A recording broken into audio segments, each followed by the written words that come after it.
Hello there. No, it's just that we went straight to John from Nerdlink there. It was he was on screen as like the debut for the Hangout. So, awesome. Excellent. How to start. Brilliant. Welcome to an Englishman in setup. I'm going to start again. I do it every single time. Man, if you're watching live, okay, try again. Because at least then for the audio version, it's nice and clean. Right. Welcome to A Cup of Tea with an Englishman in San Diego. My name's Leonard Sultana. Thank you very much indeed for joining us. It is the 15th of February, 2015. This is the weekly hangout where we talk San Diego Comic-Con, all the pop culture and all the stuff and nonsense that goes with it, and also invite some guests on to talk about all the news that's happened over the last 7 days. This episode is being brought to us also in conjunction with Dark Bunny Tees, who have supplied us with some more prizes for this week. So yes, we've got some t-shirts to give away, and we're going to be giving some away during this hangout as well. So I'll tell you more about that in a second. Let's very quickly introduce our guests first. We have ourselves a brilliant lineup, and I'd like to thank them all for joining us. First and foremost, my erstwhile partner in crime, Miss Alyssa Franks. How are you doing, Alyssa? Well, surviving all of the snow. Snow blowing every day, and migraine headaches, and life is well, and of course, badge sale, and the forum blew up like everybody's feeds did, I'm sure. Yeah, I'd like to thank Comic-Con International for their timing. I work as a DJ here in the UK, which meant when the actual news dropped, it was 11:30 on a Friday night. I was working. I was trying to work, and I suddenly get this come through on the slightly distracting. Yeah. Yeah. So I'd like to apologise to everyone who was at the walkabout in Sheffield. My attention wasn't exactly 100% on you guys. Just to let you know. Sorry about that, but there we go. So yeah, I mean, has there been anything else on the forum that's been talked about this weekend, or has it all been about badge sales? Once the badge sale dropped, it was all about that. There was a lot of talk about press and Pro-Reg, which press is dribbling out slowly, and Pro-Reg is a curious thing as to why it hasn't dropped prior to Gen Reg, which it's got my curiosity up. I don't think we should read anything into that. It's just a curious thing. No, you're absolutely right. So, I mean, there's also been the business with the fact that we haven't heard anything about an early bird hotel sale either. So it's all been fun and games. Yeah, absolutely. Okay, brilliant. Thanks for joining us, Alyssa. We have ourselves Mark Searby, who's joined us, who looks like he's deep in thought on social media, just sort of tapping away there. How you doing, man? Yeah, I'm all right, thanks, Leonard. Yeah, no, I was getting some notes for a few discussions we've got coming up, so I'm prepared this year. Excellent. I'm prepared. Excellent. Well, considering that, obviously next week, all about Oscars, so yeah, we are going to be talking about that very shortly indeed. Joining us for the first time in a long time, we have John from Nerdlink. How you doing, John? I'm doing pretty well. Just kind of getting ready to see all the kind of craziness for Open Reg. Of course, I got in through Pre-Reg, so I don't have to worry about all that stuff, which is fantastic. Dude, you are not ducking out of this. That is not what you're excited about right now. All right, let's be honest. Well, it's kind of funny because, my wife's pregnant and she was due 3 days ago, but we will most likely be in the hospital next Saturday. I just thought about that. So I'm so glad I got my for Pre-Reg because I would be in the hospital. Because if it doesn't happen within the next week, it'll definitely be happening next weekend. And don't get me laughing. I'll start coughing again, man. Yeah. Listen, I think from all of us, we'd like to say congratulations to you, all the very best to you and your darling wife. Hopefully, we won't have you picking up your phone halfway through this and suddenly, guys, I've got to go. Yeah, it'll make for a good podcast, but I think we'll probably end up waiting. Listen, you know what? I'd be okay with it. I think, but all the best to you. So yeah, brilliant. Thank you very much indeed for joining us. And last but not least, we have ourselves somebody who also hasn't been on the podcast for a while. Jeff Mueller. Hello, Jeff. How you doing, man? I'm doing good. Leonard. Just trying to survive the winter like Alyssa, trying to not die of hypothermia on a daily basis, and progressing out over the registration. Well, yeah, I mean, I was about to say you're looking well, but then again, considering that the name is the Mighty Jerd, I'd kind of hoped that was the case. I mean, it would have been bad if I would have showed up just completely just disheveled and 50 pounds overweight and looking like I just came off a 3-week whiskey binge. Yeah, that wouldn't have been good. I mean, the last time I saw you was San Diego, and I was just thinking, when I contacted you, I just suddenly thought, are we going to have him on screen, sort of like laid back in a beanbag, stuffing nachos in his face, and going, you know what, guys, I've decided, I'm just going to just go at it the way just go at it. Just a bucket of fried chicken eating away. Yeah. But no, we are going to be talking to Jeff about getting ready for Comic-Con. Now's the best time to get started. Now that the madness of the new year is out of the way, it's time to get on the best road for doing Comic-Con right. Excuse me. Right. And that's what I was kind of wanting to ask you was what are you doing in the wintertime? I mean, I got 3 foot of snow in my front yard, and how do you manage, your regimen when you can't really get out there and do much? Do you go to the gym? I do, but I also work out at my house a lot, and shoveling snow is a great workout if you do it right. So. Yeah. Okay. Well, I mean, here in the UK, we get to shovel grey cloud. That's all we've got. We have yet to have the full snow thing happen here in the UK. But now you said it, it'll probably show up at some point. Okay, so let's very quickly cover the basics when it comes to the Hangout. If you are wanting to interact with us, and obviously if you've got any questions at all, and I'm sure there's loads that you have, do jump in on the Google Plus event page and do ask your questions on the Q&A. We'll try and cover as many of them as we possibly can over the course of this Hangout. But also, if you want to tweet us using the hashtag CupOTSDCC, we are keeping an eye on that hashtag. So if there's anything you want to discuss on Twitter or come to us on social media, we'll try and cover that as well. Right, so let's cover this as well.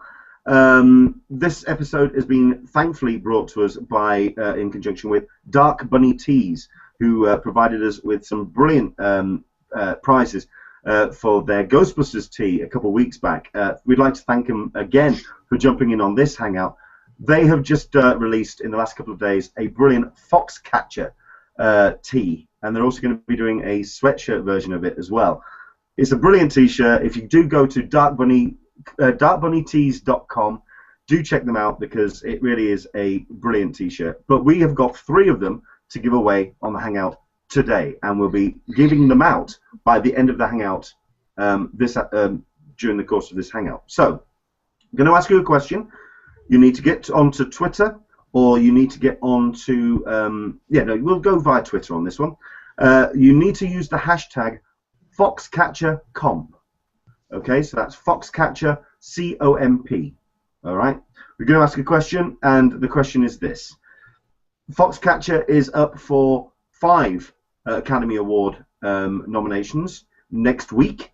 What we need to know are what categories is Foxcatcher up for next week. It's the first film. I was going to give a bit of a clue there, but I'll save on that one. I was actually just going to give one of them away, so I mean we'll let that go. But basically, Foxcatcher is up for 5 Oscars next week. If you could tweet me, please, the nominations, the categories which Foxcatcher is up for in the 87th Academy Awards next Sunday. Okay, you can tweet using the hashtag FoxcatcherComp, and we'll be drawing 3 names by the end of this Hangout. Okay, so there you go, live competition. So let's crack on with it then. It's all about badge sales, certainly for this first section. first things first, I suppose I better ask, which of our guests are actually going for the badge sales?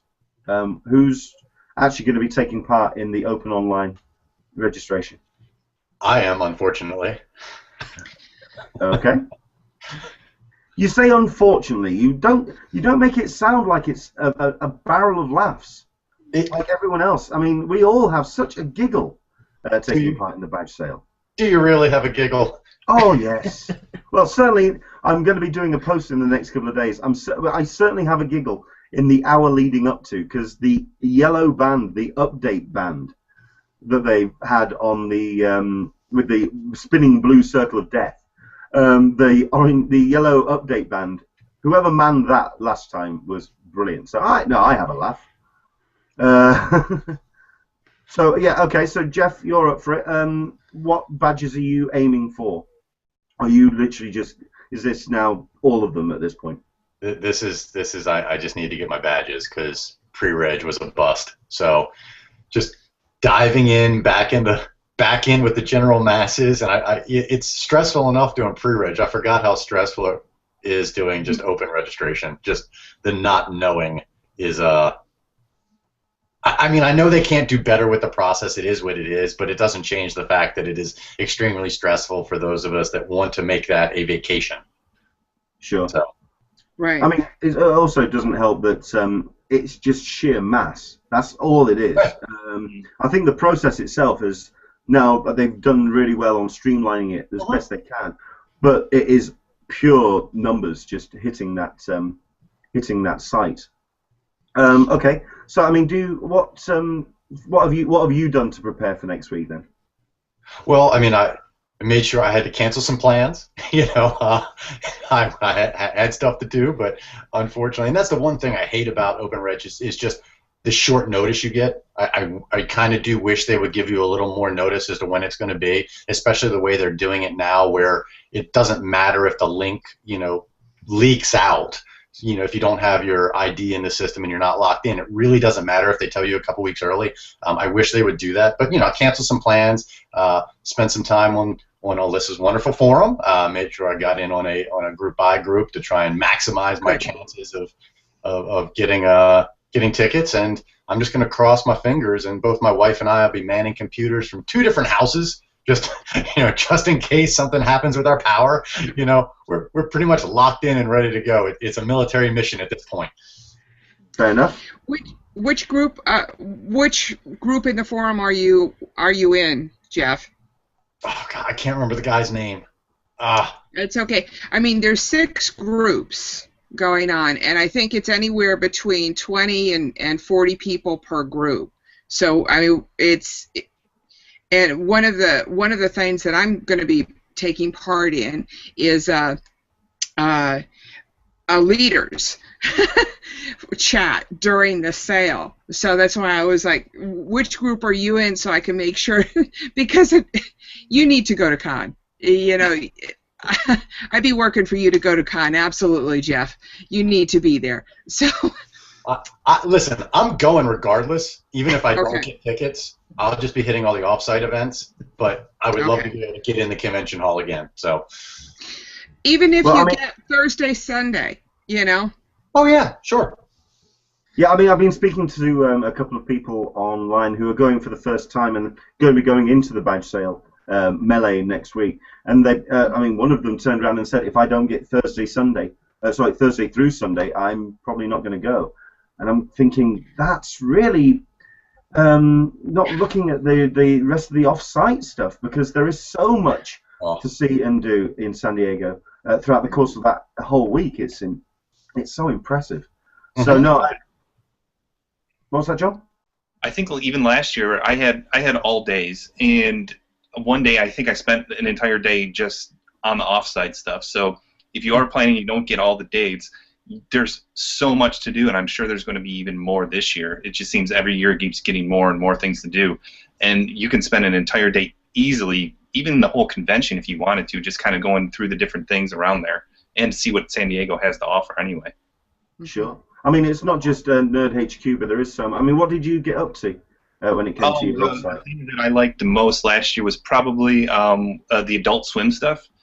they had like a meat wad, kind of like a 3D or kind of 3D little video that they had, and then they had a what's it called? One of the like the fun house, and they had like a free T-shirt kind of section where you got to kind of pick a design and get a free T-shirt, and then they gave away free pizza as you're waiting in line.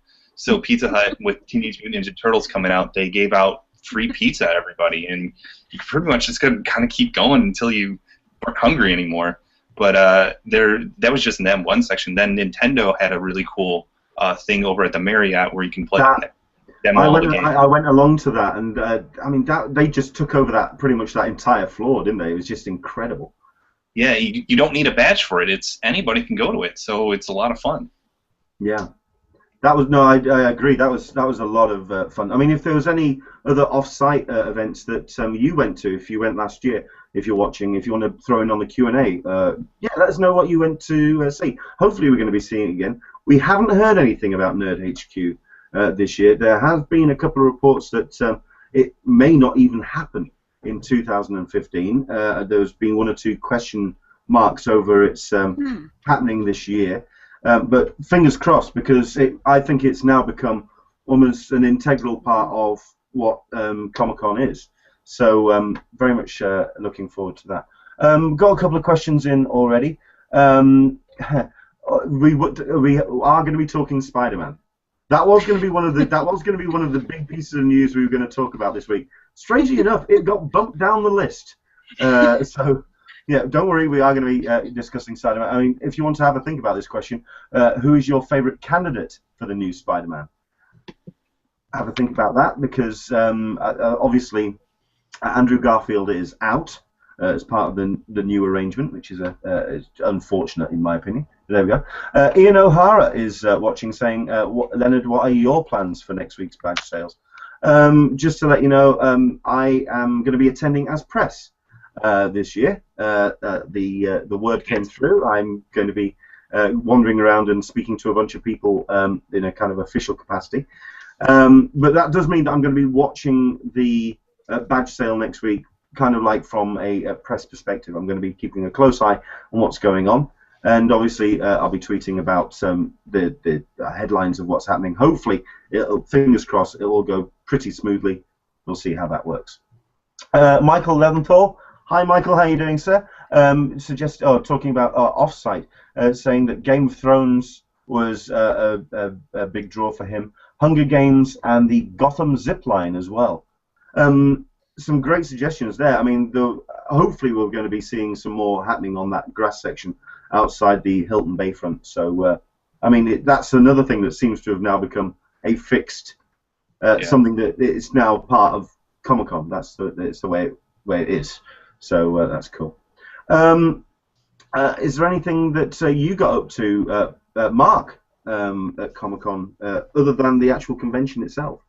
I mean, the only time we had any spare time at all was the Sunday, and we wandered over to Nerd HQ and just sort of spent a little bit there, but nothing else. I mean, obviously, as you said, you know, the grass behind there, we was hanging around there because you can get food, so we was watching the Gotham zipline and stuff like that, but we didn't do anything else because we had such a full schedule. But there was stuff that I wanted to do. I wanted to do the Game of Thrones exhibition, but obviously the queues, well, you can take a whole day getting in that queue, so it was a little bit difficult. But I mean, you're right, there is so much going on that it is ridiculous that even if you only get one day, it doesn't matter. You could spend the next 3 days wandering around that round Gaslamp area and just watching stuff.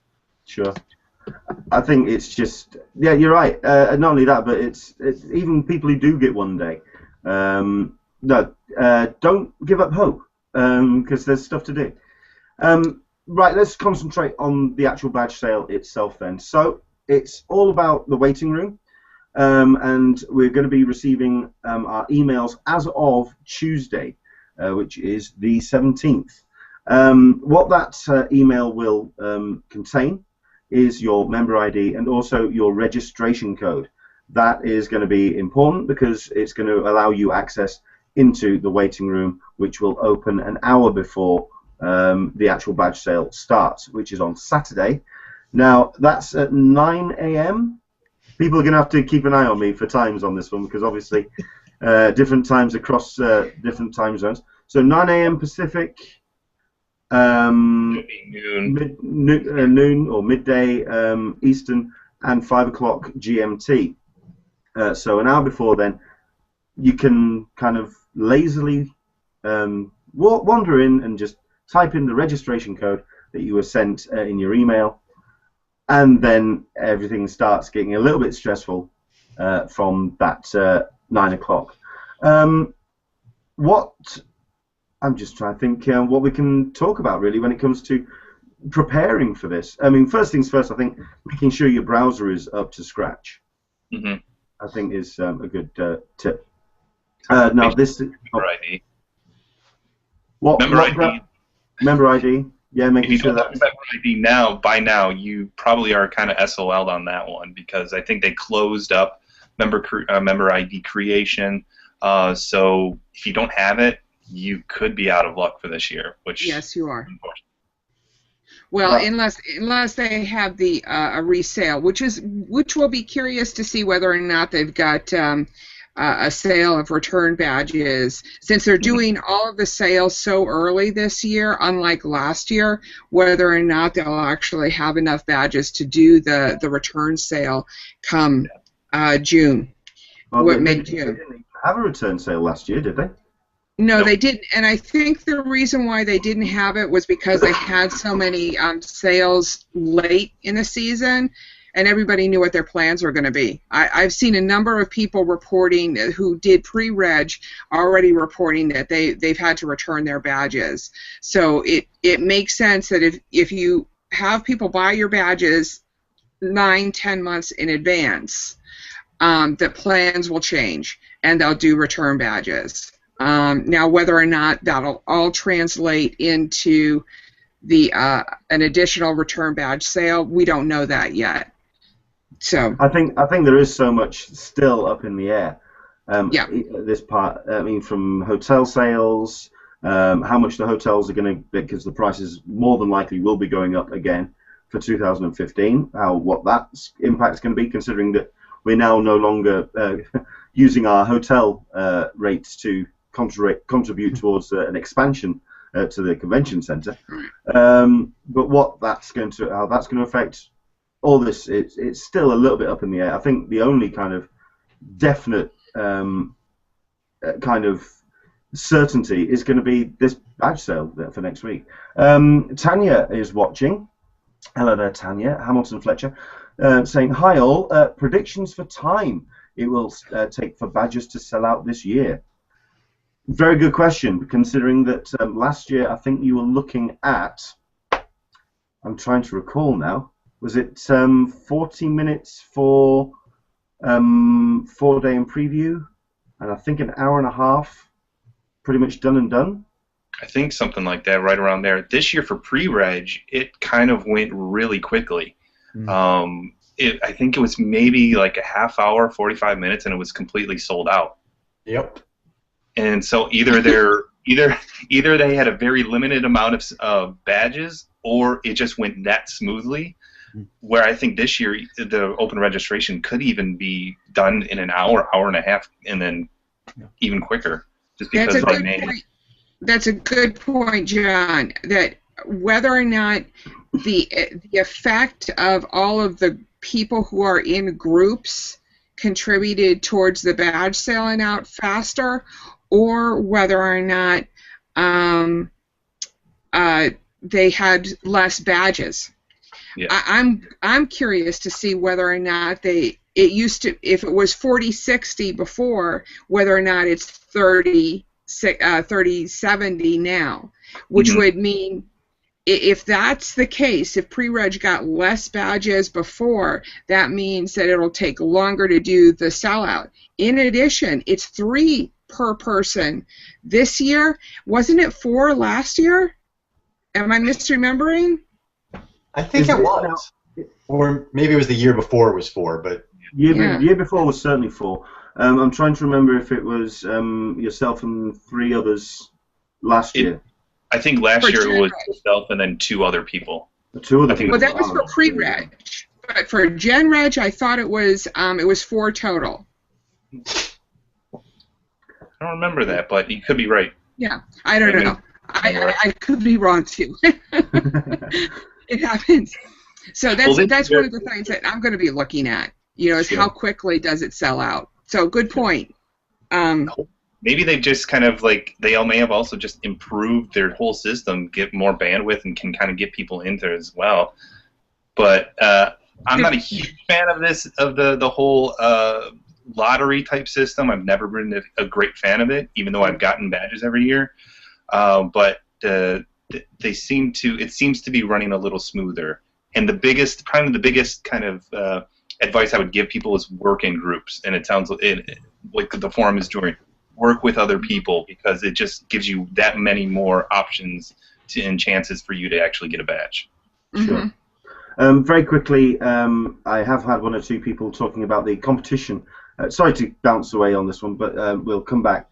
Asking about the competition, about you couldn't fit all the information in the tweet. All I'm after is the category names.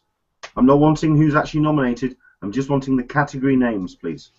So, okay, we'll do that. I think the one thing that I am going to be asking, because I'm going to be submitting an email interview to David Glanzer this week, and it is going to be one of the questions I'm going to ask, whether there were less pre-reg badges being sold last year, because everything that they've done so far, it just seems to be a case of they want to try and get as many badges into the hands of actual attendees as humanly possible. They've trimmed down on comp badges for staff and for volunteers. They've trimmed back on badges for press and Pro-Reg.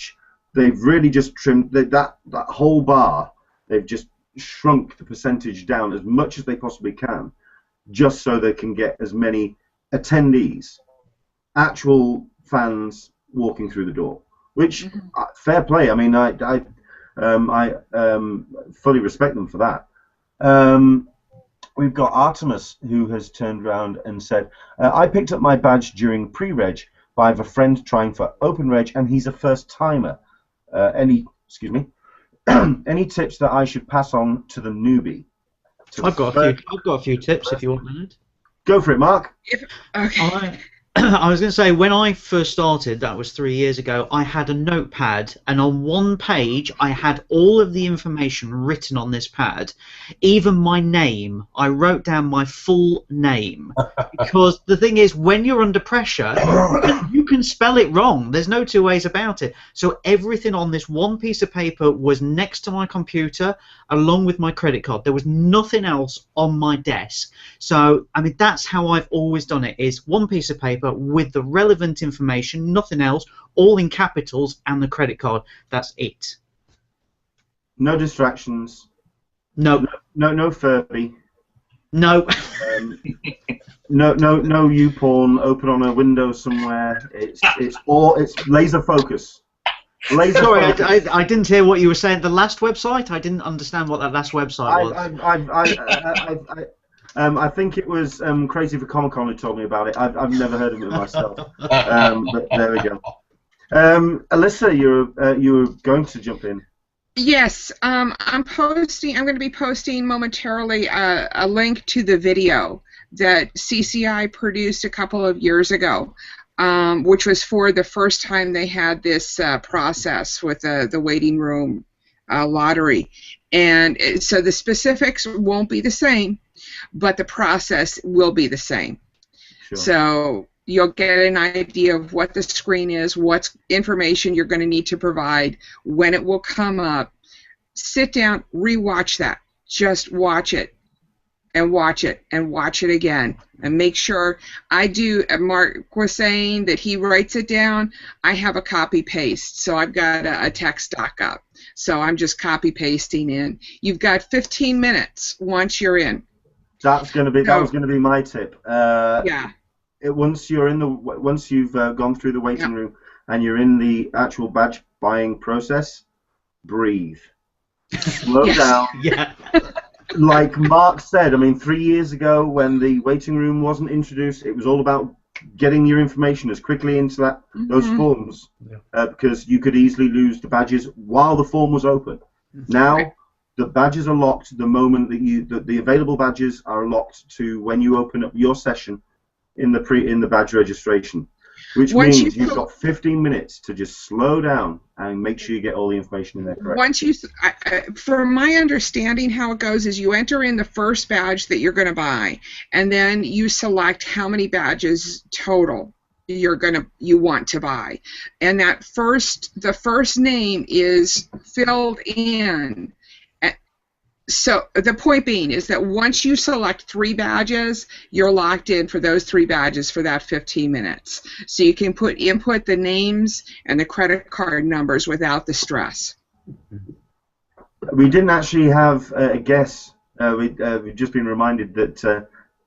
Excuse me. Are we actually making a guess on when the tickets, the badges, are going to sell out? Then I was gonna. Yeah, I try to slip every once in a while. It is badges, not tickets. So who's going to put then the hand out? Who's going to say a time? You know, I'm going to start a poll on the forum eventually for this one. I'll start one later on today. In terms of a guess, I'm going to go with an hour and a half. I'll go long.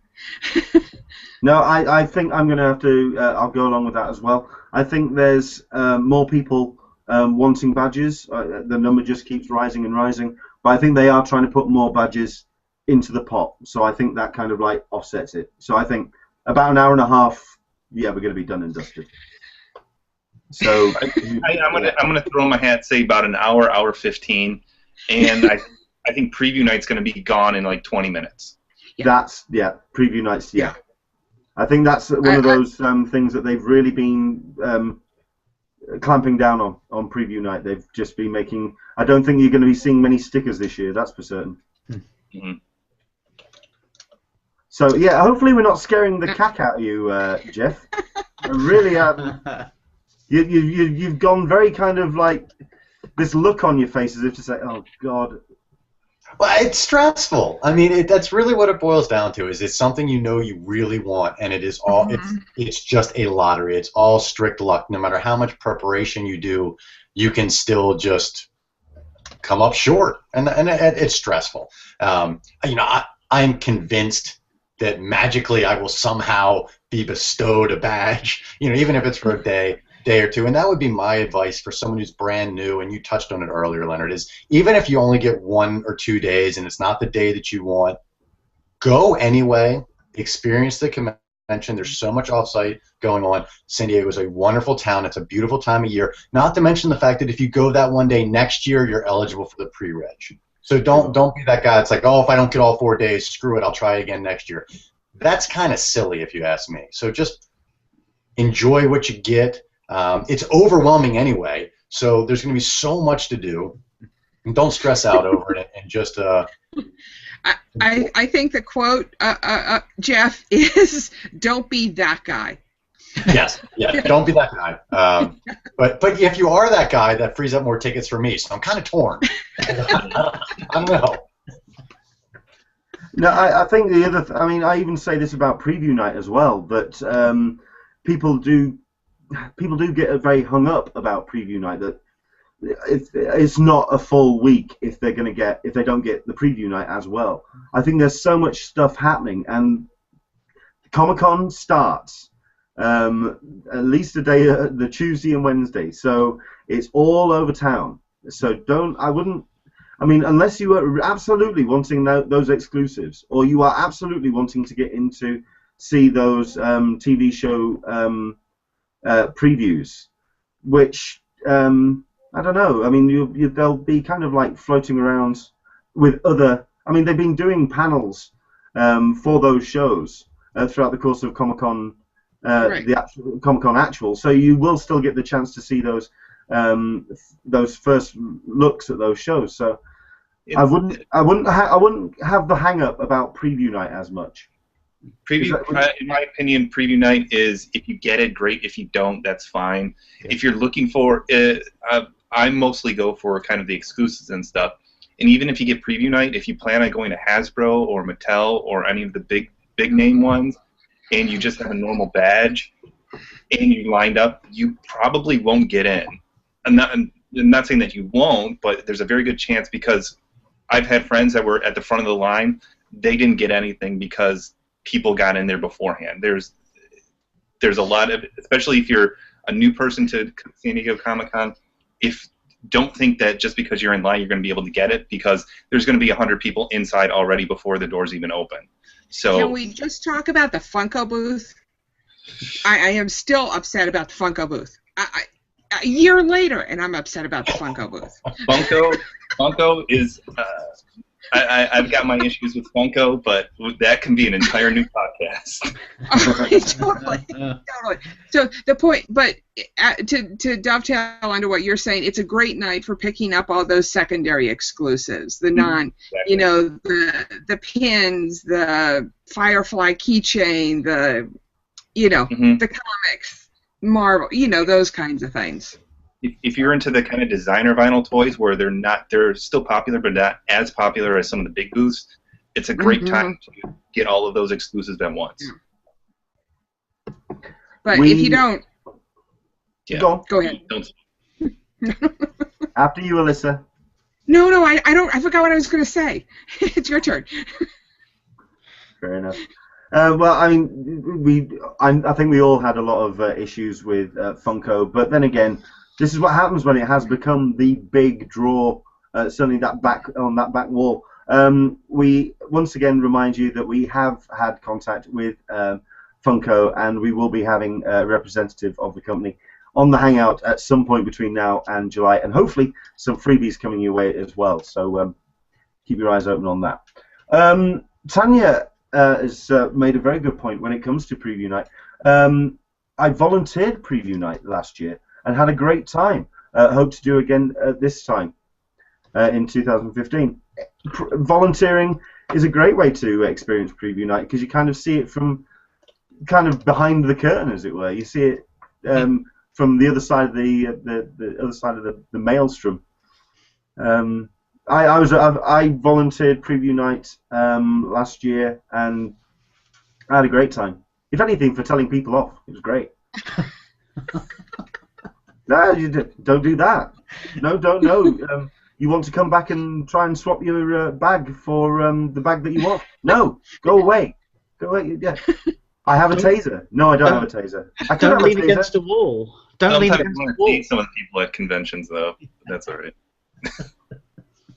Yes, I could have a taser. I might have a taser. I don't have a taser. I could have. No, okay, maybe. I'm still trying to hope that volunteers do get issued with some kind of baton next year. So that's cool. Alyssa has posted up that video. I'll also include it in the comments for the event as well. So if you do check out that video, because it does talk you through the process. I'm hoping that we're going to have an updated version of that video within the next 7 days. Considering that, you'd think it's easy enough to edit. Like you say, the process hasn't changed that much. I don't think so. I don't think it's going to happen. No, I don't think so. No. Maybe we should you just do our own? That sounds wonderful. Using exactly the same video, just slightly different subtitles. I'm up for it. I don't know where that's gonna land in my hierarchy of things to do at this point, given the fact that we may have another snowstorm next week. Okay. Right. Well, let's very quickly get as many bits and pieces about the badge sale up and sorted as we can. I think we can all agree that one of the best things that you can do when it comes to the badge sale, if you want to try and make sure to secure your badges, is a badge team. That is basically where you coordinate with 3 or 4 others to take part in the badge sale. The first person in would then buy for the rest of the team. It's essential to make sure that you have all the details of your other members of the team to hand, that you agree on how the badges are going to be paid beforehand. If you do want to head to the forum. There are a number of badge teams, but apparently they are closing. Yes. I just spotted that. Yep. Sorry, I just posted that. We're closing down. I'm gonna lock them down. People need to get sorted and organized. You know, it's just like the member ID system. Fair enough. Yep. We have also been talking about how long the badges are going to take. We've got somebody who's put their guess up on the Q&A. This is from Cat Lily. Sell out in 1 hour, all badges. Preview night in 15 minutes. Saturday in 35. Pretty specific. It's pretty. Number one is specific, and number two, very possible. Those are pretty good numbers. It's probably true. Yeah. Yeah. Those. Yeah. Just gonna have a countdown and stopwatch going, and just kind of waiting for it all to come down. I'm going to be paying very close attention. So one of us have got to keep track of this, because I never do. I always forget this data points, and so please let us know what they actually do, because I will forget. Sure, I will absolutely keep an eye on it. Let's see. Dan Page is turning around and saying, "I'm going to forget preview night." It worked out to be 129. Oh, this is pounds, so he's English. Hello. 129 pounds for Thursday to Sunday. Don't forget, everyone will be going for preview night as well. So don't go for the 4 days. I don't know. I mean, thoughts on that? You know, just skip the preview night madness. I've had people skip preview night if it wasn't available. It's not preview night isn't that great of a night, but if it's there for me, because I like go on the convention floor. Otherwise, you could leave it. Sure. There is the first year I went to Con, I went 4 days, and the second year I went 5 days. And there's a noticeable difference in terms of my energy level. Now, I'm not fit, Jeff, so that that may have played into it. But it took a lot more energy. You know, I was absolutely really wiped by the end of 5 days. So if you're at all one of those people that are wondering about how, and they're getting up early and they're staying up late and maybe having some of the adult beverages, and it makes for a long con, all 5 days. Yep. That makes sense. I stayed a lot of time actually at the pool last year. I stayed at the bayfront, and it was nice just hanging out at the pool and watching everybody lined up, kind of burning in the sun. Right, cool. So has anybody got any last-minute things when it comes to the badge sale that you wanted to talk about? Because the system seems pretty solid. They've got that pretty much nailed down. Just to reiterate what you said earlier, Leonard, breathe. Yeah. Yep. It's now got a situation set up now where you can just kind of slow down. I mean, I know a lot of people do get very stressed out about the fact that you don't get any kind of indicator where you are once that 9 o'clock starts. It's difficult, but it's now part of the system. So, I mean, we never know. We may even get some kind of clicker system this time where you can actually see where you are. I wouldn't hold your breath. So, fair enough. Okay. Very quickly about the competition, we're giving away 3 Foxcatcher t-shirts designed by the guys at Dark Bunny Tees. We've got a couple of entries already, but we want to try and give away 3 of the t-shirts today. What we are looking for are the categories which Foxcatcher is nominated for at the Academy Awards next Saturday. We're not wanting the names. You don't even have to tweet it at me. Okay, you don't even have to put Englishman SDCC. We just need the hashtag Foxcatcher Comp, C-O-M-P. We want the 5 categories which the film is up for, and we'll be making a draw at the end of this hangout for 3 of those t-shirts and some promo codes as well. So you can exchange those on the Dark Bunny Tees site. Okay. We'll talk about Oscars in a second. We'll also talk about Spider-Man. But let's talk about getting ready for Comic-Con. and the reason why we brought Jeff Mueller onto the Hangouts. He's been sat there patiently, getting very, very nervous and worried about badge sales next week. But yeah, it's all about preparing at this point. We're talking about 20 weeks out. So what can we do at this point to really get ready for Comic-Con this year? Well, I mean, Comic-Con, like Alyssa mentioned, it can be overwhelming if you're not used to it. Because okay, to say you walk a lot is an understatement. you are taking the ring to Mordor. I mean, it is a just nonstop walk fest. It's line after line. Everything you want to see will invariably be at the other end of the convention center, and you'll have 10 minutes to get there. It's just how it is. Then you're walking from your hotel if you're in Gaslamp down to the convention center, back and forth to change, and you're going out to get lunch. You're just walking a ton, and if you're not used to it, it can. I don't want to say it can ruin your experience, but it definitely can bring it down if by day 2 or 3 your feet are killing you, your legs are cramping up, and you're miserable. So, I mean, honestly, the best advice I have for anyone that wants to go to Comic-Con that is not a physically active individual is walk. Just get outside and walk a lot. Walk stairs, walk, any chance you have to park further away in a parking lot to get to the store, take it. If you're one of those guys that's going for a ton of the previews, like was mentioned earlier, I actually recommend walking with a book bag filled with some books. Get used to walking around with stuff hanging off your shoulders, because I've seen people just go mad, like talking about how bad their shoulders hurt from carrying stuff around if they're not used to it. I know it's simple stuff, but honestly, if you're spending that much money for a convention experience, you don't want to peter out on day 2. You know what I mean? Sure. I mean, one thing I know, I off the back of that, I could show a picture, and I think I might just retweet it from my collection, of what my shoes look like on day 2. Yep. I actually ended up buying some new shoes, which even destroyed my feet even further. So I'd certainly have get your best shoes all broken in and ready for con when you go.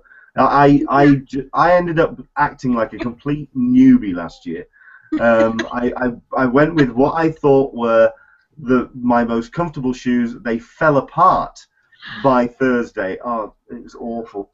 And then I got some brand new shoes on the Friday, and they absolutely destroyed my feet. Shoes, I think, are a good definitely good tip as well. 2 pair. 2 pair. Yeah. Bring 2 pair. Yeah, that's good advice. I mean, I did the same thing last year. I bought new shoes about the week beforehand and forgot to break them in, and they tore up the back of my ankles. Everyone makes that mistake. I mean, if you're not thinking about it. So yeah, definitely a couple comfortable pairs of shoes. And I mean, of course, I'm going to preach. Eat right. Just get a little bit better shape is always good. Try and clean up your diet a little bit, especially as you get closer. Cut out the sodas, drink a lot of water, all that stuff. Just get yourself used to being healthier. Just is good all around. I mean, it's weird for me to say get healthy so you can experience con. That's a weird kind thing. Of pushing it there, Jeff. I think you're pushing it a little too much. All right, I'm sorry. Eat pizza until 2 weeks beforehand, and then crash study to get healthy. No, that's silly talk. But yeah, I think just basic stuff is helpful. Just eat a little better, exercise a little bit, do a lot of walking. Doesn't have to be running. I was going to say, are there any exercises that you can recommend to at this point, at this far point out? I mean, is there anything? So like leg crunches, planks, I don't know. What would you recommend? Well, I just recommend exercising. Period. I mean, it doesn't matter this far out or closer. I mean, especially like Alyssa had mentioned, being snowed in the house. There's just stuff you can do at home. I'm a big advocate of like little 10-minute workouts for people that aren't necessarily comfortable going to the gym or things like that, or people that are just trying to break out of their sedentary lifestyle. I'm a big fan of doing stuff in commercial breaks during your favorite TV shows, things like that, whether it's crunches, push-ups, jumping that's a good tip.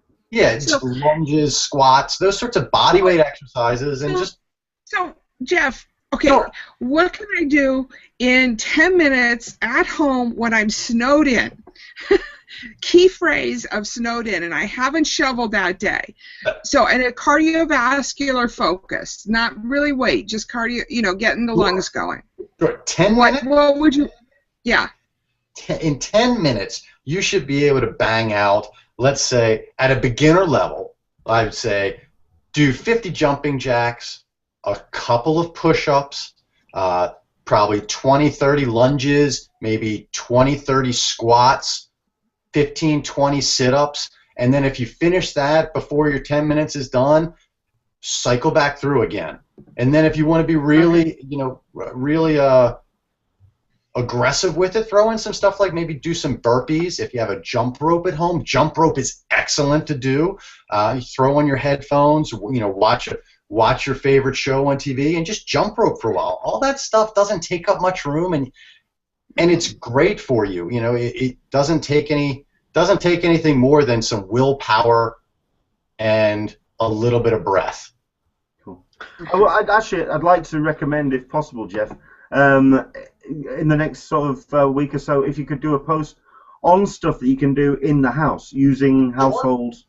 Absolutely. Or have you done one already? Oh, I've got a whole series of at-home workouts that you could do. There you go. I've been remiss on. I've been focusing so much on the website with diet and motivation lately. I do need to put up some new workout series, so I'll get another one out. Okay. Excellent. We've got Just for us newbies here. Just for us newbies here. Oh, pretty, yeah.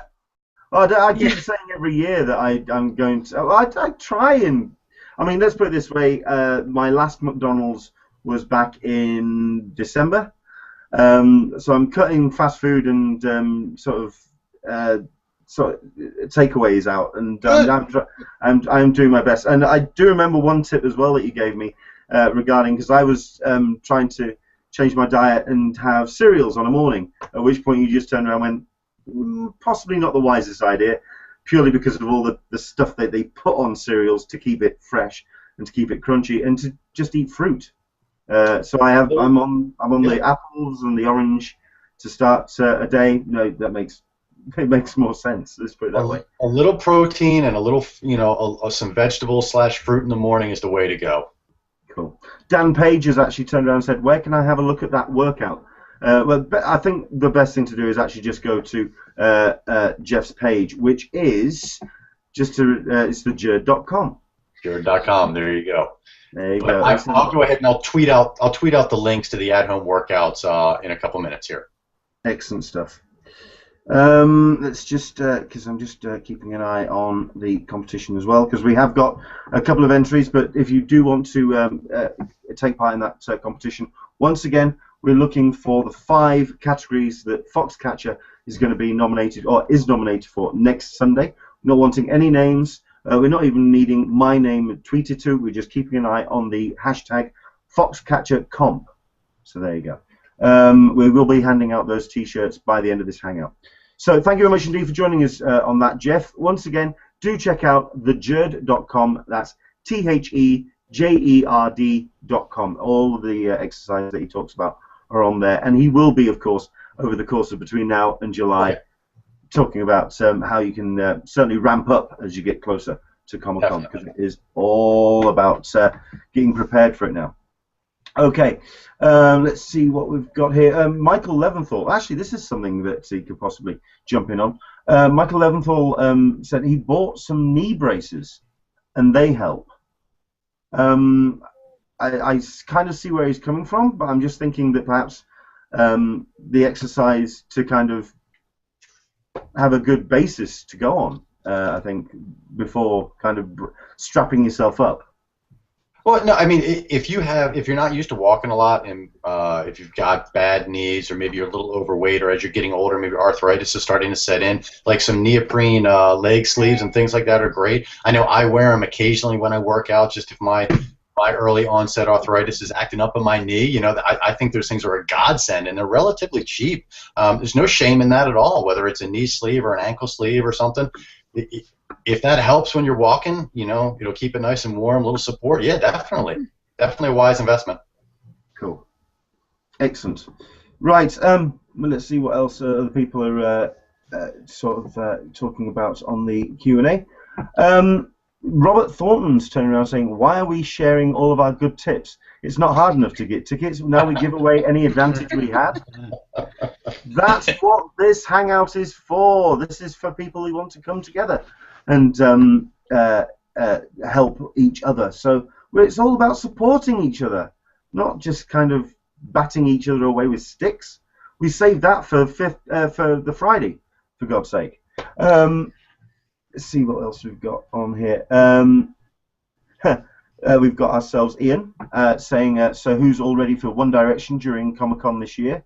We are not talking about One Direction again. All right. I've got a question from Harry. Here's my man. Put that hand down. You stop that. Okay. Well, I mean, there's a hashtag doing the rounds today regarding, I think it's Niall. Basically regarding an admission of his relationship status. Let's put it that way. I'm trying to put it a way which I'm not going to get myself into trouble. Because last time I talked about One Direction, I made a couple of opinions known, and my God, they came out of the woodwork for me. So, no, I'm just going to turn around and say that One Direction are wonderful. There you go. As for how it's going to impact Comic-Con, I think we've talked about it before. It's the other side of town. The only impact it's really going to have is the hotels, which leads us on to this. So, Do you think they're going to have a One Direction kind of a thing in Hall H? Sorry, pardon? A One Direction, a thing in Hall H with One Direction. It'll be like the new Twilight. Well, like their Metallica thing last year. Exactly. Yeah. Or the MTV thing at Petco Park. Yeah. Okay.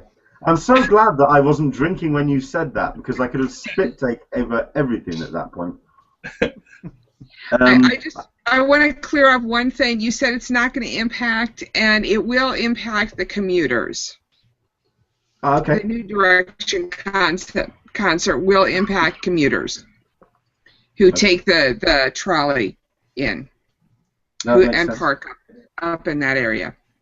I mean, we've also had the article that got posted on SDCC unofficial blog this week regarding that one of the car parking spaces is going to be lost this year due to a construction that's happening by Petco Park.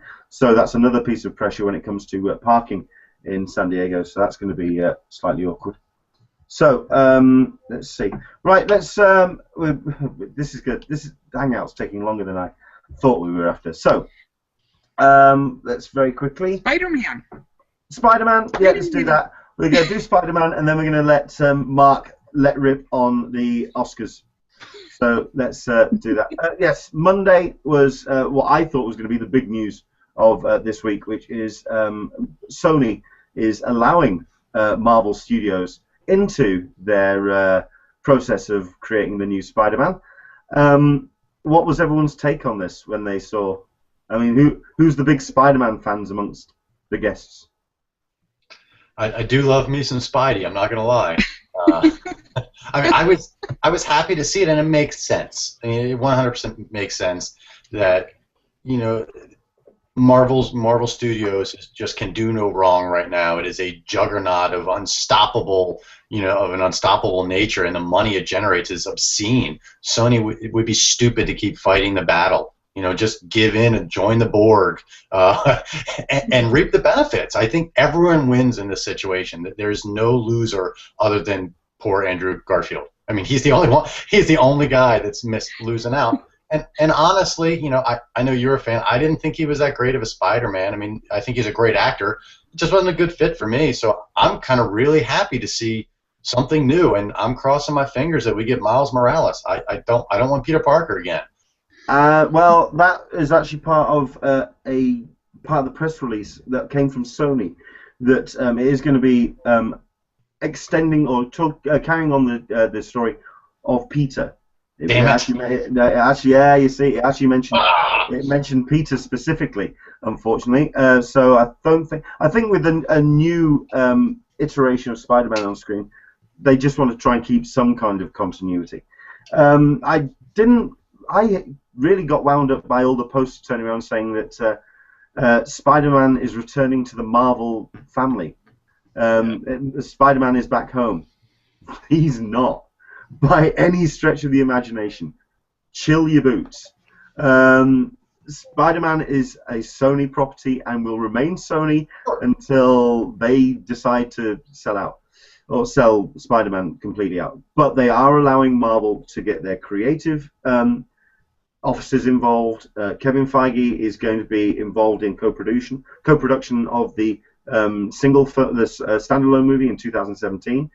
Everything is moving out of the way for that film, so they are working in very close collaboration, but it's a Sony film.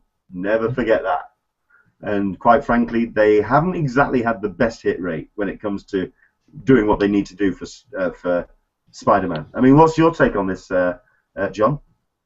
Well, I think it's cool that Marvel's going to be able to use Spider-Man a little bit. What I'm kind of annoyed with, or kind of like don't want to see more of a reboot and more origin stories. We know where Spider-Man has come from. We know Peter Parker.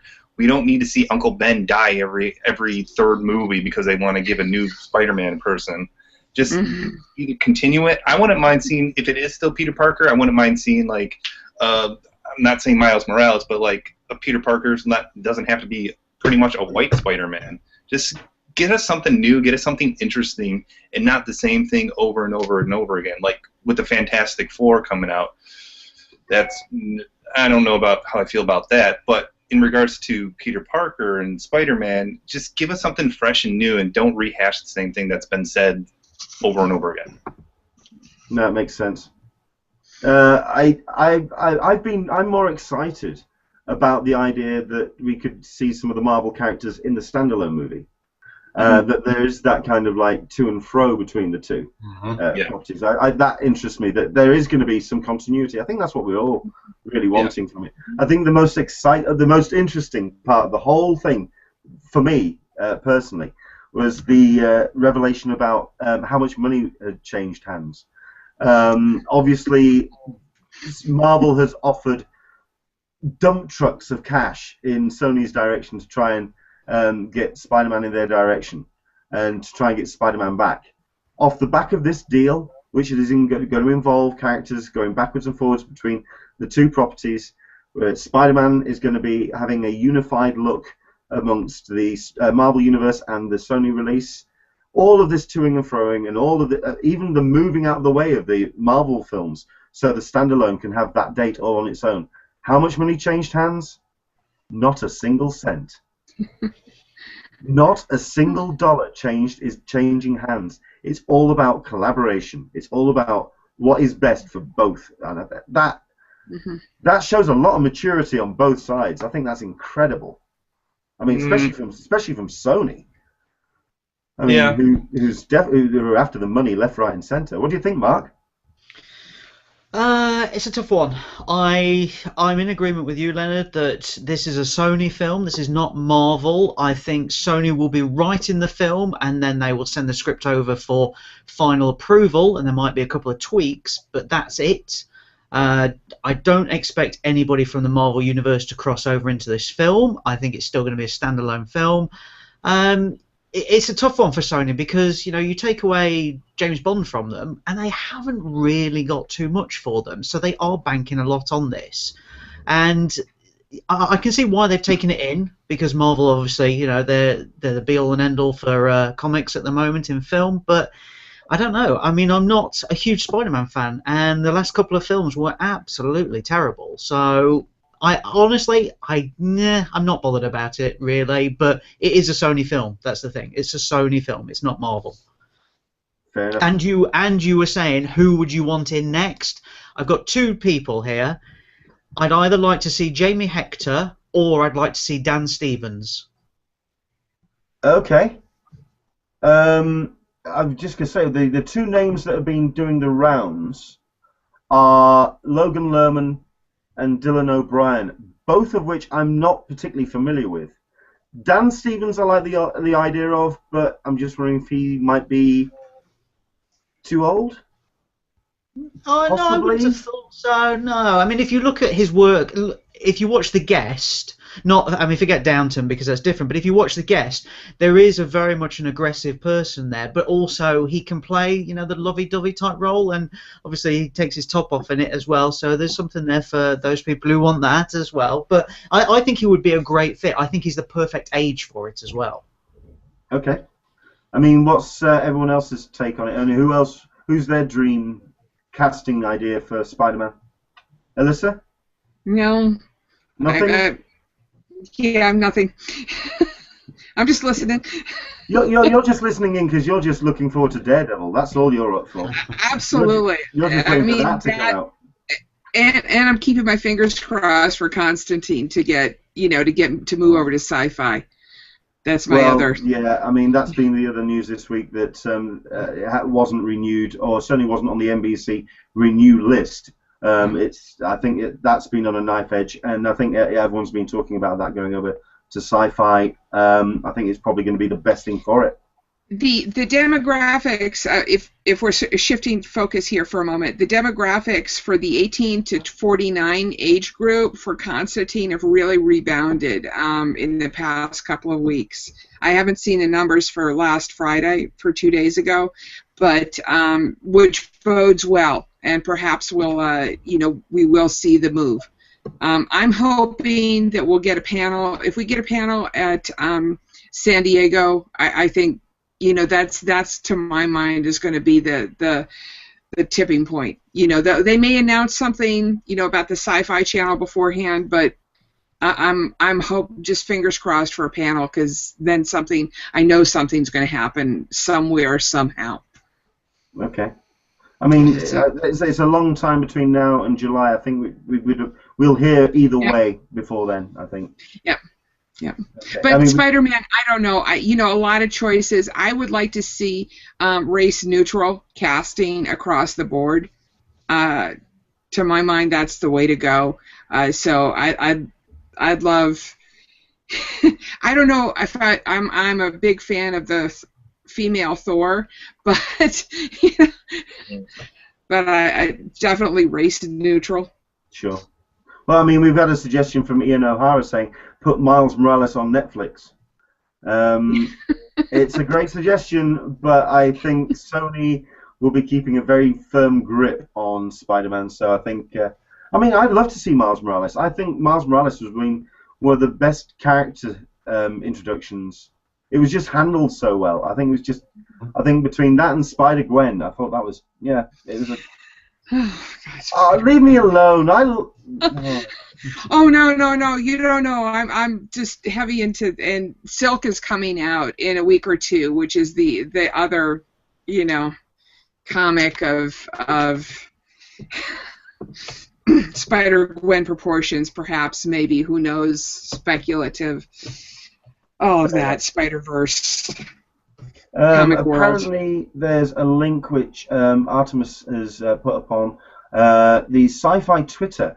Said there's no truth in the Constantine rumor, and he's put a link, which I can't. I'm going to have a quick look at it. Just have a quick glance at that. So okay, so this obviously Spider-Man was going to be the big news at the beginning of the week. I'm just trying to possibly think then who. I mean, you were saying, Mark, that you don't think we're going to be getting any Marvel characters in the standalone? I can't imagine it. I think there's too much. It's part of the arrangement. Yeah, but I wonder if it will be 10 minutes at the end and go, hey, look at all my great mates, we're all going down the pub, or something like that. I don't imagine it being the crossover like we've seen with Arrow and the Flash or anything like that, where they've kept it not just one episode, you know, they've kept it for a couple of episodes and things like that.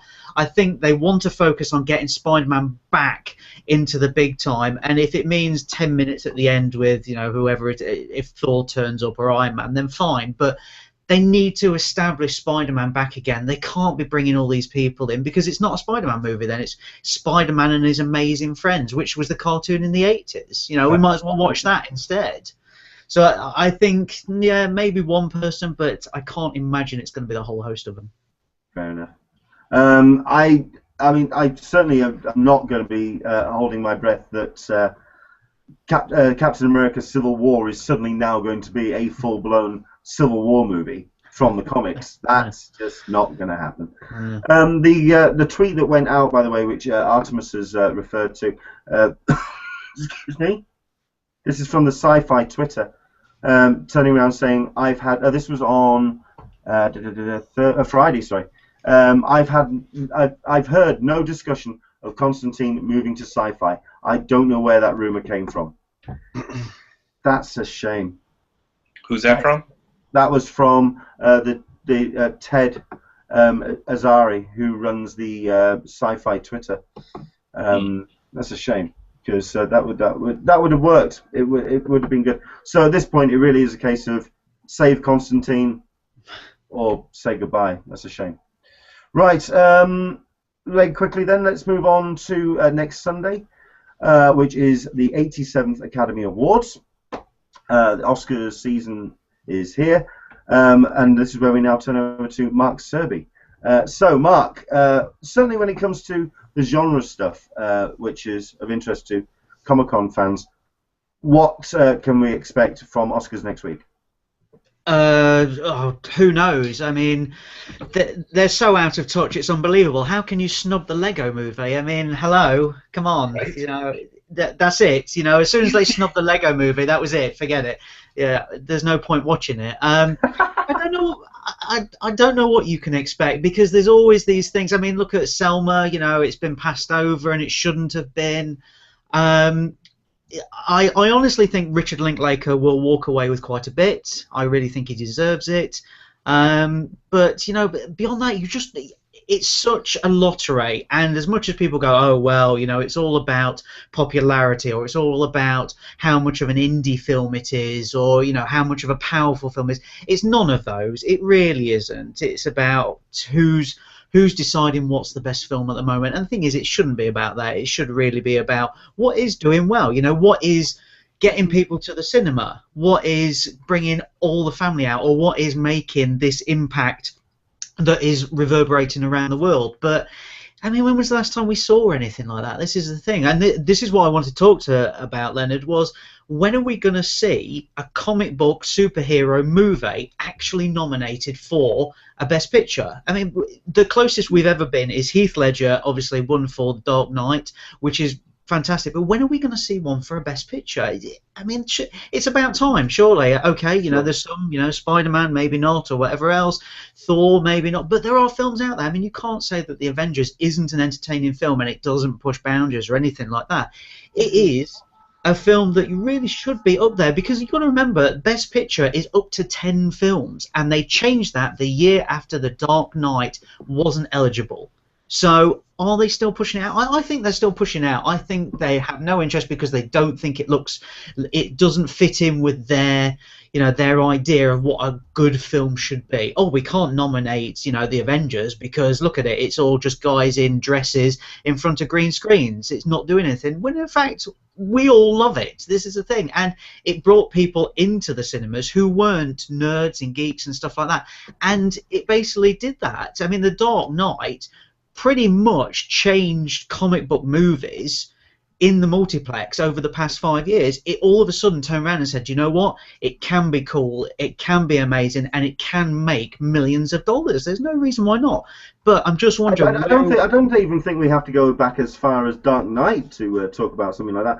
I mean, when it comes to getting bums on seats, Guardians of the Galaxy, it absolutely. Certainly for the comic book movies, it dominated last year, and people have been really kind of confused why it was well, it has been effectively completely snubbed at this year's Academy Awards. It is all about the kind of the serious films, the Theory of Everything, the Imitation Game, Birdman, Whiplash, Boyhood. Those are kind of like the five, which it's got to be said. I mean, I am a big fan of a bunch of those films. I think Birdman, I'd really love to see. I mean, if we're going to talk genre heroes, I'd love to see Michael Keaton up there on stage winning for Best Actor. And if anything, out of all of it, that's the award it really does deserve, because he absolutely knocked it out of the park. Whiplash, I think, has now the fire has now started to die away from it. The drumbeat is slowly disappearing. Yes, indeed. But we could always have that little drumbeat start back up again, he says, ruining the end of the film. Basically, with J.K. Simmons going up on stage. So that would be a great thing to see for Best Supporting Actor. But I think you're right. I think Boyhood's going to be the one to kind of to beat. I think a lot of people just like the idea of an independent director making that kind of commitment to make a film. So I think the Academy is going to acknowledge that. But when it comes to actually entertainment value, I think you're right. The comic book movies just do seem to be kind of lost. I mean, Robert Thornton's turned around and said, have any comic book movies, won Academy Awards beyond the technical categories? No. Well, and I can't think of one. Well, Heath Ledger obviously won for The Dark Knight, but yeah, no, nothing else. I mean, even if you go back to Superman, which with Christopher Reeve, you know, that only won for technical stuff, and you're like, hello. I mean, you can believe a man can fly. Why isn't this happening? And okay, maybe, you know, we're talking about late 70s, but there's something there, and it keeps bringing it up, and they just keep ignoring it. No, I go along with that. I mean, then again, someone has, I think it's Dan Page, has turned around and said, if we are talking bums on seats then, I mean, admittedly, it's not going to be eligible for this year, but 50 Shades of Grey then should be up for, sorry, did you just explode then? No, that's the wrong choice of words, surely. Yeah, so, you know what, I didn't even go there. I didn't even go there, sir. Oh, you should just gag yourself. Thank you very much for lowering the tone. 50 Shades of Grey. Well, yeah.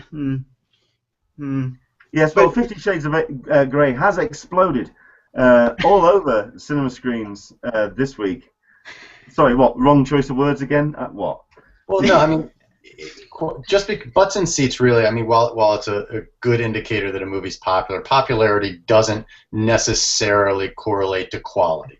Yeah. So, I mean, that argument is kind of fallacious when you think about it. I mean, if there's a lot of really popular stuff that is really kind of just mediocre crap. So, I mean, it's unfortunate that the Oscars seem to look at comic book movies. You know, it's no different than. It's almost like they look. It's almost like they look at comic book movies like the Special Olympics category, though. Mm. Well, yeah, I mean, it's the literary argument, though. Like, you know, for a long time, comic books were not considered literature. It was just, oh, it's that stuff. And finally, you know, after things like Watchmen and The Dark Knight and you know, Daredevil Born Again and these just amazing storylines, did the literary community kind of embrace comic books. We just haven't had that point yet with cinema. I think it's coming. And it will happen, but I just don't think it's going to be anytime soon. No, it makes sense. I will be watching the Oscars because as a film fan, I'm just interested in seeing the pomp and circumstance. And not only that, but I'm a huge Neil Patrick Harris fan anyway. So I mean, I'll be watching. But no, I think we can all agree that there's kind of like a lack of acknowledgement of the skills involved, and also just the sheer storytelling capabilities. I mean, yeah, Lego Movie. That's the one that got me. Considering that film worked on so many levels, and just operated on until the end. I like the end. I'm saying it. I like the end. When they brought in Will Ferrell and stuff, that just like. I love the movie. I really like the Lego Movie, but it just seemed kind of like an easy way out, or like a boring way out of it. I liked it. No, I think I liked it. I think the only disappointment for me was that we didn't actually have Harrison Ford voice Han Solo in the Falcon. That was the only disappointment for me. What I absolutely loved about the Lego Movie was the fact that the entire film was just telling you about you really shouldn't conform. You shouldn't do what the instructions tell you, which basically said to the entire technic department of the company, go jump. It basically just told an entire division of their own company that, nah. Yeah, I just thought that was hilarious. And if you've ever had to build one of the complicated Lego things, it's all about following the directions, because if you make one move wrong in step 3, you're paying for it in step 20, big time. I mean, that's right. The instructions word for word or piece by piece. Yeah, there's no way in hell you can open up the box to that Avengers helicarrier or that brand new TIE fighter that got announced yesterday, and think that you can. In the instructions, give me some super glue and 20 minutes. I can do this. No, it's not going to work. Okay. Right. Speaking of the TIE fighter, there was the Toy Fair was recently. It's been happening this weekend in New York City, and so expect and follow. If anybody is looking at the toys, expect a lot of new announcements and follow them on Twitter and all. I've seen some Transformers. I'm totally messing up. All the names of it. Mike Leventhal will jump in and go, who's at Toy Fair this, and say, no, this is what you meant to say. But there's a couple of new Transformers that are coming out, which probably will end up in the Hasbro booth, and probably in the $150 range, that are going to be on a lot of people's lists. Morphing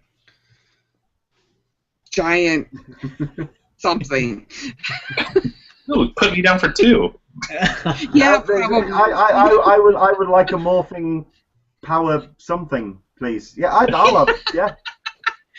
I'll find a link and post it in the comments, guys. Sorry. That'd be great. No, you're absolutely right. I would certainly. We've been hearing a lot about the toys stuff that have been announced for Avengers: Age of Ultron as well, and I think that's pretty much where we are now. Definitely seeing our design for Vision, and also absolutely all the details are coming out of the toys. Funko again did dominate New York Comic Con, so expect more of that. Basically, don't expect an easy ride at Comic Con, any of them, when it comes to Funko, because it just keeps growing and growing and growing. So there we go. Let's have a look. Robert Thornton's asking, Leonard, will you be hosting a cup of tea live from the convention center from the con again? I live in San Diego and I missed last year. Yes, I will. I will be doing my best to host live shows. Basically, I'm going to be trying to do a lot of stuff. Now that I've got press, I kind of I'm obligated to do so. I will be doing a number of cup of tea stuff, and I will be doing a lot of video stuff. So, yeah. Thank you very much indeed for that. We've got Ian O'Hara turning around and saying, I heard Constantine got renewed for a second season despite the low ratings.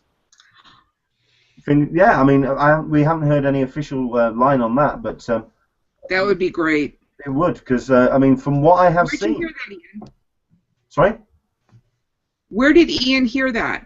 Absolutely, Ian. If you can post that in either the comments or over in the comment of the event, do let us know so people can kind of keep a track on that. Let's get really excited for that one. I think you would, wouldn't you? You would have to be in the other stall when someone else is talking about that while, having a private moment. Right. Okay.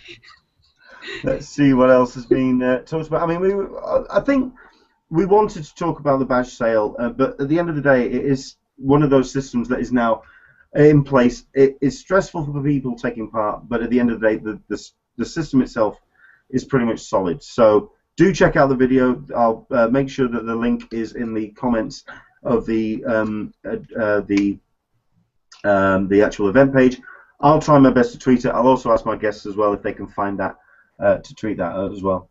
I think what we've got is one last thing with the T-shirts, unless there's anything anyone else wants to talk about.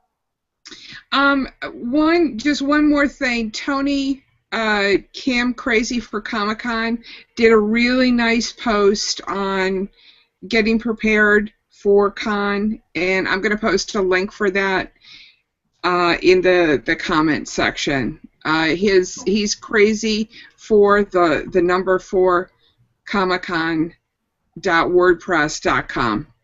Yeah. So we're gonna try and get Tony on a future cup of tea. He said that he'll do it. He tweeted today that he'd said he'd come back on. So hopefully we'll try and get him on as soon as we possibly can. John, anything from yourself? No. I'm good. I think we're pretty much all sorted. Mark, anything from yourself? I just wanted to add one thing about the Oscars. John Travolta is presenting, so we can all look forward to him getting somebody else's name wrong. Yay! Oh, that was so much fun last year. And it was the joke that kept on giving. It was lovely. It was just it was brilliant. And yourself, Jeff, anything else that you want to cover from the news of the last 7 days? No, not really. I think I'm good, man. Cool. Well, I mean, I would like to say to yourself, Jeff, all the very best of luck to you next Saturday. We'll all have our fingers crossed for you. I really do. Indeed, anyone who's watching, if you are taking part in the Open Online next week, best of luck to you. I really do wish you all the best, and may you get the badges you deserve. Absolutely. Where can people find you online, Jeff? People can find me. Of course, you can always find me at my geek-related health website, which is thejerd.com. And you can also find me on Twitter at the Mighty Jerd. Excellent. Thank you very much indeed to John from NerdLink for joining us. I do like the fact that you keep changing the hashtag at the bottom of your page. Keep it fresh. Absolutely. I mean, we've had what was it? Con look. What we had? Con, I had. Which one? Well, there's been all sorts of hashtags over the course of this hangout. I forgot them all. I had LimeCon on there. I was going to put CoughCon on there for one of them. I'm so sorry. I really do apologize. Hopefully by next week this cough will have disappeared. It's really starting to get on my nerves. Anyway, 2 things. Number 1, best of luck for this week. Not relating to Comic-Con. Just all the best to you. And also, absolutely. Have yourself a good 7 days, and we'll all look forward to the badge sale. So, where can people find you online? You can. I'm mostly more active on Twitter at NerdLink. I'm also kind of creating a new podcast coming out, which I will probably share a little later. But don't worry about me. Brilliant. Thank you very much indeed for joining us, John. And Mark, yes, where can people find you? I'm on Twitter. You can find me on Friends of CCI occasionally. I'm normally there moaning about something, probably. Yeah, you can find me on Twitter. My Twitter thing is just here at the bottom. Every Thursday night, if you're in the UK, I'm on Anglian Radio talking about the films for the weekend. And that's about it. Excellent. And last but not least, thank you very much indeed to Alyssa for joining us. There's always one place we can find you, isn't there? Absolutely. The forum, friendsofcci.com/forum. Ian did say that he misread that, so Constantine was not renewed. He apologized. I did quite like the post, his comment, actually. I just flurbed over it on Facebook. I must have read it wrong. Please don't kill me. I'm very fattening. Well, that's no promises. Nice. That's not. At least he's honest. So that's cool. Absolutely. And And congratulations on the impending birth of your child. I wanted to say that it's a special time. Yeah, you might be. Hopefully, you won't have to worry too much about them. But thank you, I appreciate it. You're welcome. Excellent stuff. I'll do very quickly the winners, because that's what I've been doing while people have been talking. The winners of the 3 T-shirts. These are for the Dark Bunny Tees T-shirts. Do check out darkbunnytees.com for all the best movie-related T-shirts. They are fantastic because they're nicely, just offset. They're not really directly at the film. I think the Foxcatcher one is probably the most direct one they've done for some time. We have ourselves 3 winners. Congratulations to Betsy Woodin. Again, Betsy. I know. Randomly chosen. Betsy Woodin, the Artemis. Hello, Artemis. He's one, and Cedric Carmichael. There are 3 winners. Thank you very much indeed for taking part. Now then, this is where we can let people who watch these hangouts after the event take part as well. So those are the 3 winners while the hangout's been on, and you have won yourself 3 T-shirts. Oh well, a T-shirt each and a promo code. But if you're listening back on either iTunes or SoundCloud, or you're watching the hangout back over the next 7 days, this is where you can win. We need you to answer the question again. Basically, we are looking for the 5 categories which Foxcatcher is nominated for in next week's Oscars. Okay, you don't even have to use my Twitter account. You can just use the hashtag FoxcatcherComp. That's C-O-M-P. Okay, we'll be taking those entries over the next 7 days, and we'll be announcing the winners at the beginning of next week's hangout. You will get a promo code which you can exchange on the darkbunnytees.com website, which is basically about the cost of one of their T-shirts, so you can have a choose of any of their categories. Thank you very much indeed again to Dark Bunny Tees for supporting the hangout. And indeed, if you are watching this on YouTube, please do subscribe to the channel. If you're listening on iTunes, please do subscribe and comment as well, because it does allow us to be seen by people searching for Comic-Con on iTunes. And I think that's pretty much it. Next week is the big day, 9 o'clock on the West Coast, midday on the East Coast, and 5 o'clock in GMT time. So, hopefully you get your emails through on Tuesday. If you don't, do contact Comic-Con. They will try and get you sorted out before the actual badge sale. And of course, you can either follow all of our Twitters. We'll keep you up to date with what's happening during the badge sale. Or, if you're very confident in your bandwidth, you can go over to the San Diego Comic-Con unofficial blog, where they'll be doing a live hangout while the badge sale is happening. Okay?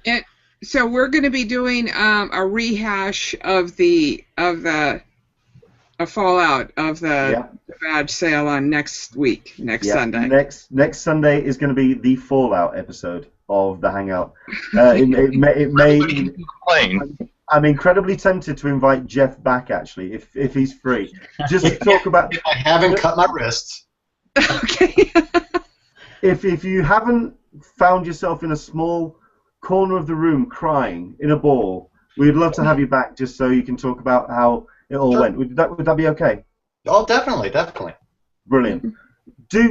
Best of luck to everyone who's taking part. If there's any questions that you want to ask, you can tweet me at Englishman SDCC. I know we've got a couple of new people who've joined us for this hangout, asking about just new questions. We are going to be doing a Comic-Con for Newbies episode in the next month or so.